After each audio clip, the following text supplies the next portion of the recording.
Welcome to Fluent Phonics. Today, we will discover the proper pronunciation of the word throttle.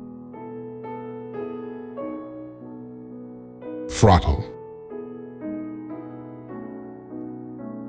Throttle.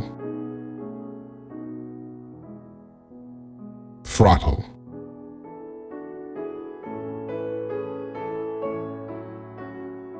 Here's an example of how one might use it in a sentence.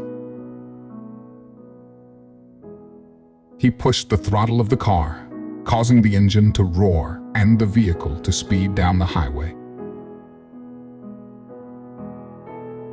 In this context, throttle refers to the device that controls the flow of fuel to the engine or the action of controlling the speed or power of something.